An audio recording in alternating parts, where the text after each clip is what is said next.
Sekarang yang lagi rame-rame itu ada LGBT ya, lesbian, gay, gitu kan, biseksual dan transgender ya. Saya agak kecewa itu, agak kecewa. Ada seorang pakar, Ryu Hasan, orang Indonesia, orang Indonesia yang memberikan satu pernyataan yang cukup mengagetkan, bahwa penyakit LGBT itu bukan penyakit katanya.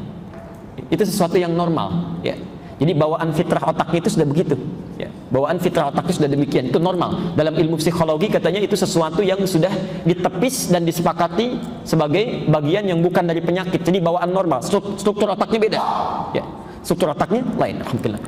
Itu masya Allah. Saya mohon maaf Bu ya, Pak. Justru ternyata teori Quran tadi yang kami sampaikan itu justru sudah dibuktikan oleh para peneliti jauh-jauh hari sebelum peristiwa ini terjadi. Yang LGBT yang marak di Indonesia ini, saya beri contoh begini. Kalau saya keliru mohon luruskan ya, yang tahu informasinya. Saya berikan sejarahnya dulu kenapa ini sampai disokong besar-besaran, di barat sampai memberikan dana, sampai rame sekarang dipopulerkan, sampai PBB mengeluarkan dana luar biasa untuk kampanye ini. Ini apa sebetulnya yang melatar belakangi? Jadi begini.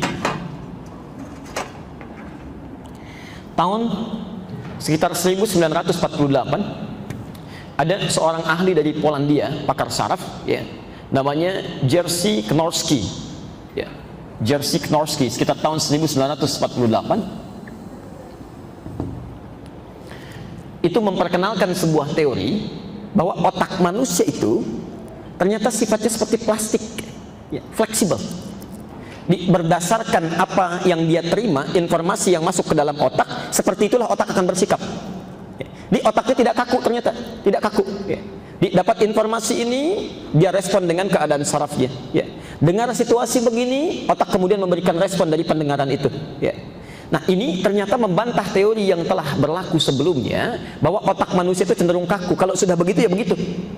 Ternyata kata Jerzy Knorski ini, yang kemudian sebelumnya diinspirasi oleh William James, seorang pakar dari Amerika, ternyata betul struktur otak kita itu ketika dibawa dalam kehidupan, semakin banyak menerima informasi, saraf-saraf yang di otak itu akan menyesuaikan dengan informasi yang diterima. Contoh, saya beri contoh begini. Bapak misalnya melihat sesuatu yang baik, Saat melihat yang baik itu, maka ribuan saraf yang ada pada diri kita, pada otak itu akan merespon. Baik itu yang sifatnya perasaannya, baik itu yang sifatnya larut dalam apa yang dilihatnya. Semakin sering itu dilihat, maka respon kita itu akan disalurkan oleh ribuan saraf ini, baik ke tangan, ke kaki, ke pandangan, ke imajinasi. Maka itu yang akan mempengaruhi seluruh tubuhnya akan berperilaku dalam kebaikan. Sama kan dengan yang tadi ya? Kalau banyak lihat yang baik-baik, maka disambungkan ke dalam kolbu, hasilnya semua perilaku baik, gitu kan? Sebaliknya, kalau seseorang selalu melihat yang jelek-jelek, gambar yang tidak bagus, mendengar kalimat yang tidak baik, melakukan sesuatu yang tidak baik, maka syarat-syaratnya seketika akan menyesuaikan dengan apa yang dia dengar, dia lihat itu. Kalau terus-terusan itu dilakukan, maka itu akan membentuk perilaku dalam kehidupannya. Nah, ini yang penting Anda tahu, kita tahu semuanya, bahwa ternyata perilaku-perilaku penyimpangan yang LGBT itu asalnya bukan normal Bu, Pak. Penting kita tahu semua. Asal mulanya itu ternyata ini dari ketidakmampuan seorang manusia mengontrol fungsi-fungsi informasinya.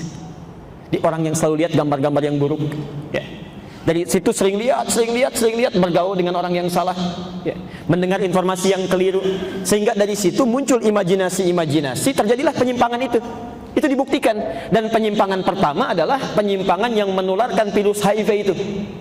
Itu ternyata, maaf, ada sesuatu yang sangat salah menyebar sekarang di dunia ini, informasi yang keliru. HIV pertama kali terjadi itu ternyata, mohon maaf, muncul dari dua orang laki-laki yang melakukan hubungan seksual, gay. Jadi mereka berhubungan lewat rektum, lewat anus, mohon maaf, yang tempat keluarnya kotoran itu, Nah, yang jadi masalah, spermanya berada di pusat kotoran itu dan melahirkan penyakit. Itulah penyakit HIV yang muncul pertama kali di muka bumi. Menyebar itu, menular, dan mohon maaf melukai benih-benih yang bersih, suci, sehingga ketika lahir dalam keadaan penuh dengan penyakit. Tahun 1950 di Amerika itu terjadi demonstrasi besar-besaran menuntut kesamaan hak, ya, kemerdekaan berekspresi warga kulit hitam supaya diperlakukan sama dengan kulit putih. Ya. Saat sedang marak-maraknya ini, tekanan politik meningkat, ditunggangilah itu oleh orang-orang yang punya kelainan seksual, khususnya di tahun sekitar 1960-an sampai 1970. Karena tekanannya begitu kuat, begitu luar biasa, akhirnya dicarilah kemudian satu alasan yang bisa melegalkan bagaimana komunitas ini bisa diterima.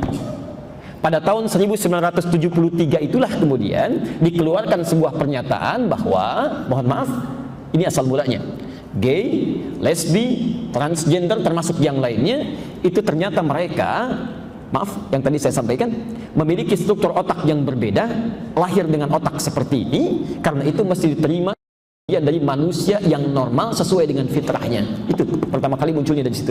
Ya. Dari situlah kemudian muncul komunitas, ya, disebarkan, minta untuk diterima dan sebagainya. Apa alasannya? Karena ternyata ketika mereka menetapkan itu, dilihat ada satu orang yang meninggal dunia dari kalangan gay, otaknya itu beda, Bu, dengan otak manusia normal. Kecil, ya, cenderung mengerucut. Kata orang-orang ini karena struktur otaknya beda, ya karena seperti itulah dia punya kelainan. Ya. Tapi ternyata ketika ditelusuri kembali, otak yang kecil itulah otak orang yang pertama kali melakukan penyimpangan sampai terkena virus HIV. Dari HIV ini yang menyerang struktur otaknya. Ya. Ini bukan karena terlahir otaknya kecil, bukan.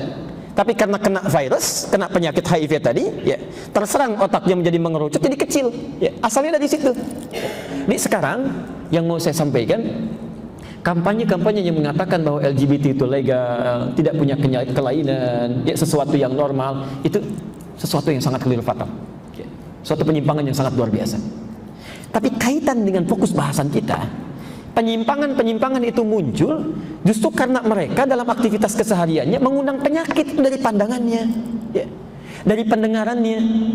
Nah, kita 15 abad sebelum ini sudah diingatkan, kalau perilaku kita tidak ingin menyimpang, anak-anak ibu ingin sehat, cucu bapak ingin bagus, maka yang pertama kali dipastikan kata Al-Quran, satu, jaga pusat-pusat informasinya, mulai dari kepala. Ya.